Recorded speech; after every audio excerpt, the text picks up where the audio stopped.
রাজধানীতে নজিরবিহীন বন্যার পানি, আলগা হচ্ছে ভবনের নিচের মাটি, আর ধেয়ে আসছে ভবন ধসের চরম এক শঙ্কা।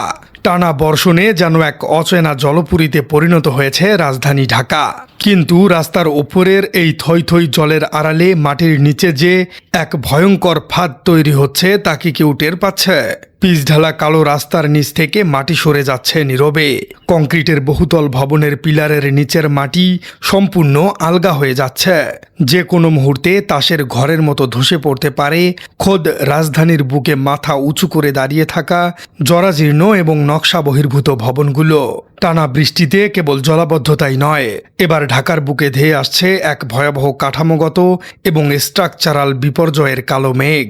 মাত্র ২৪ ঘন্টায় রেকর্ড ৯৭ মিলিমিটার বর্ষণের জেরে মাটির ধারণ ক্ষমতা বা সয়েল বিয়ারিং ক্যাপাসিটি আশঙ্কাজনকভাবে কমে গেছে। এর ফলে রাজধানীতে জরাজীর্ণ ভবন ধস এবং মাটি দেবে যাবার এক চরম আশঙ্কাজনক পরিস্থিতি তৈরি হয়েছে। শুধু ঢাকার জলাবদ্ধতাই নয়, এই অতিবৃষ্টির কারণে ইতিমধ্যেই সারা দেশে এক ভয়াবহ বন্যা পরিস্থিতি তৈরি হয়েছে।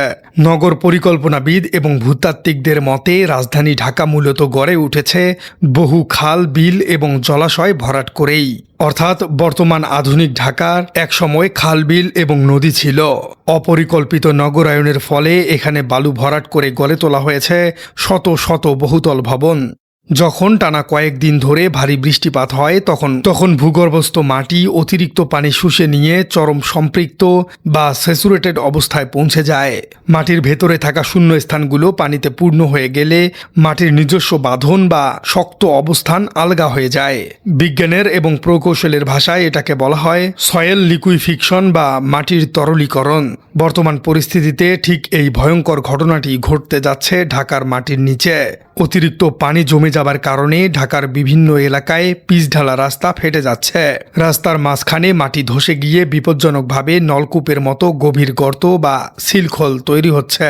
চলন্ত অবস্থায় কোনো ভারী যানবাহন বা যাত্রীবাহী বাস যদি এমন সিলখোলের উপর পড়ে তবে তা মুহূর্তের মধ্যেই মাটির নিচে তলিয়ে যাবার মতো ভয়াবহ দুর্ঘটনা ঘটতে পারে। সবচেয়ে বড় বিপদের মুখে রয়েছে ঢাকার শত শত নকশা বহির্ভূত এবং অতি পুরনো জনাজীর্ণ ভবন। এই ভবনগুলোর বেসমেন্ট বা আন্ডারগ্রাউন্ড পার্কিংয়ে গত কয়েকদিন ধরেই দীর্ঘক্ষণ পানি জমে রয়েছে। কনস্ট্রাকশন বিশেষজ্ঞদের মতে টানা পানি জমে থাকার কারণে ভবনের ভিত্তি বা প্রধান পিলারগুলো মারাত্মকভাবে দুর্বল হয়ে পড়ছে। কংক্রিটের ভেতরে পানি প্রবেশ করে রডগুলোতে জং ধরিয়ে দিচ্ছে এবং পিলারের গোড়ার মাটি নরম করে ফেলছে। ফলস্বরূপ যে কোনো মুহূর্তে কোনো বড় ধরনের ভূমিকম্প ছাড়াই কেবল মাটির ধারণ ক্ষমতা হারানোর কারণেই এসব ভবন ধসে পড়তে পারে। নিচতলা বা বেসমেন্ট সম্পূর্ণ প্লাবিত হয়ে লাখ লাখ টাকার মালামাল এবং গাড়ি নষ্ট হবার ঘটনা তো ইতিমধ্যেই ঘটতে শুরু করেছে। দর্শক, ভবন ধসের পাশাপাশি ঢাকার বুকে আরেকটি বড় বিপর্যয়ের সাইলেন বাজছে।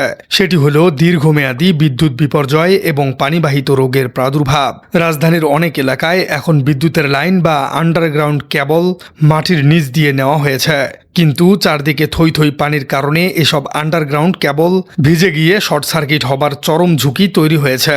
সাব স্টেশনগুলোতে পানি ঢুকে গেলে পুরো এলাকা দিনের পর দিন বিদ্যুৎবিহীন বা ব্ল্যাক আউটের শিকার হতে পারে। রাস্তায় জমে থাকা বিদ্যুতায়িত পানিতে পা দিয়ে সাধারণ পথচারীদের মৃত্যুর ঝুঁকিও জ্যামিতিক হারে বেড়ে গেছে। ইতিমধ্যেই বেশ কয়েকটি স্থানে বিদ্যুতায়িত হয়ে অনাকাঙ্ক্ষিত ঘটনাও ঘটেছে। অন্যদিকে ঢাকার ড্রেনেজ ব্যবস্থা সম্পূর্ণ ভেঙে পড়েছে। সুয়ারেজ বা ড্রেনের বিষাক্ত পানি ওভারফ্লো হয়ে মিশে যাচ্ছে ওয়াসার সুপেয় পানির লাইনের সাথে।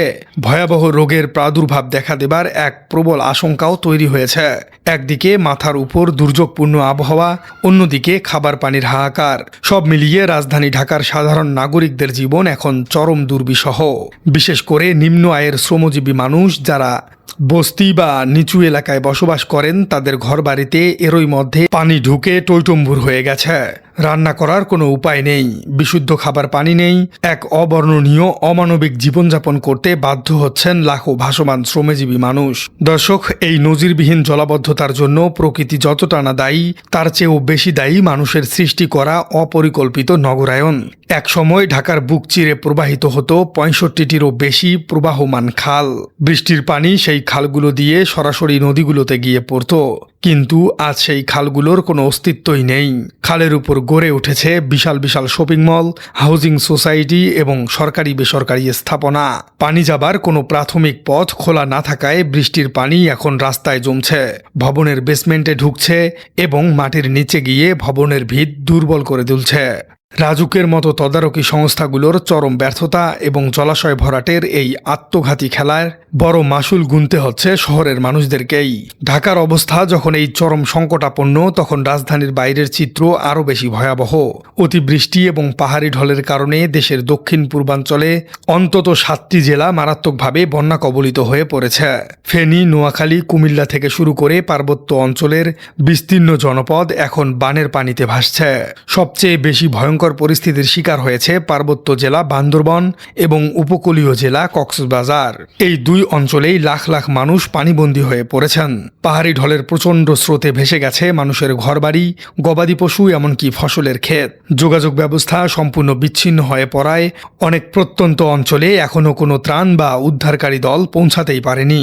বিদ্যুৎ এবং মোবাইল নেটওয়ার্ক না থাকার কারণে ওইসব এলাকার মানুষের বাঁচার আর্তনাদ বাইরের পৃথিবীতে পৌঁছাচ্ছে না। এর মধ্যে সবচেয়ে মর্মান্তিক এবং হৃদয় বিদায়ক ঘটনাটি ঘটেছে কক্সবাজারের উখিয়া এবং টেকনাফ রোহিঙ্গা ক্যাম্পগুলোতে। টানা ভারী বৃষ্টির কারণে সেখানকার পাহাড়গুলোর মাটি নরম হয়ে ধসে পড়েছে। পাহাড়ের ঢলে পলিথিন ও বাঁশ দিয়ে তৈরি করা ভঙ্গুর ঘরগুলোর উপর বিশাল মাটির স্তূপ আশ্রে পড়ায় বেশ কয়েকটি ভয়াবহ ঘটনাও ঘটেছে। পাহাড়ের খাঁজে খাঁজে ঝুঁকি নিয়ে বসবাস করা মানুষদের দ্রুত নিরাপদ আশ্রয়ে সরিয়ে না নিলে ক্ষয়ক্ষতি আরও বেড়ে যাবার সম্ভাবনা রয়েছে। নজিরবিহীন এই পরিস্থিতির পেছনের বৈজ্ঞানিক এবং আবহাওয়াগত কারণ বিশ্লেষণ করলে দেখা যায় প্রকৃতি মূলত তার রুদ্রমূর্তি ধারণ করেছে। আবহাওয়া দপ্তরের সর্বশেষ তথ্য অনুযায়ী বঙ্গোপসাগরে একটি অত্যন্ত শক্তিশালী গভীর নিম্নচাপের সৃষ্টি হয়েছে। একই সাথে দেশের উপর মৌসুমী বায়ু বা মনসুন চরমভাবে সক্রিয় রয়েছে। এই দুইয়ের যৌথ প্রভাবেই তৈরি হয়েছে ক্লাউড ব্লাস্ট বা মেঘভাঙা বৃষ্টিপাত। সাধারণত মেঘভাঙা বৃষ্টিপাতে খুব অল্প সময়ের মধ্যে বিশাল পরিমাণ পানি আকাশ থেকে সরাসরি মাটিতে আশ্রে পড়ে, যা ড্রেনেজ ব্যবস্থা বা মাটির পক্ষে এত দ্রুত শুষে নেওয়া একেবারেই অসম্ভব। বঙ্গোপসাগরের এই নিম্নচাপটি প্রচুর পরিমাণে জলীয় বাষ্প টেনে নিয়ে এসে স্থলভাগের উপর স্তূপ করছে এবং টানা বৃষ্টি ঝরিয়ে দেশের দক্ষিণ পূর্বাঞ্চলকে প্লাবিত করার পাশাপাশি খোদ রাজধানী ঢাকাকেও খাদের কিনারায় দাঁড় করিয়ে দিয়েছে। জলবায়ু পরিবর্তনের কারণে চরমভাবাপন্ন আবহাওয়ার যে সতর্কবার্তা বিজ্ঞানীরা দীর্ঘদিন ধরে দিয়ে আসছিলেন, আজকের এই পরিস্থিতি তারই এক বাস্তব এবং ভয়ঙ্কর প্রতিচ্ছবি। প্রিয় দর্শক, ঢাকার রাস্তায় বুক সমান পানি, মাটির নিচে ধসে যাওয়ার আতঙ্ক, আর ঢাকার বাইরের বিস্তীর্ণ জনপদে লাখো লাখো মানুষের হাহাকার, সব মিলিয়ে পুরো দেশ আজ এক কঠিন পরীক্ষার সম্মুখীন। প্রকৃতির উপর মানুষের নিয়ন্ত্রণ নেই, কিন্তু একটি শহরের ড্রেনেজ ব্যবস্থা সচল রাখা, জলাশয় ভরাট বন্ধ করা এবং নকশা বহির্ভূত ভবন নির্মাণ কঠোর হাতে দমন করার দায়িত্ব সম্পূর্ণভাবে সংশ্লিষ্ট কর্তৃপক্ষেরই। আজকের এই ডুবন্ত ঢাকা মূলত বছরের পর বছর ধরে চলা অপরিকল্পিত নগরায়ন, দুর্নীতির প্রশ্রয় এবং পরিবেশ ধ্বংসের এক চরম মাসুল গুনছে। প্রিয় দর্শক, এই ডুবন্ত ঢাকা এবং ভবন ধসের সম্ভাবনাকে আপনি কিভাবে দেখছেন? কেন বন্যার সময় এলে ঢাকা প্লাবিত হয়? কমেন্টে জানিয়ে দিন আপনার মূল্যবান মতামত। আর আমাদের চ্যানেলে নতুন হয়ে থাকলে চ্যানেলটি সাবস্ক্রাইব করে বেল আইকনটি বাজিয়ে দিন। দেখা হচ্ছে পরবর্তী কোনো ভিডিওতে।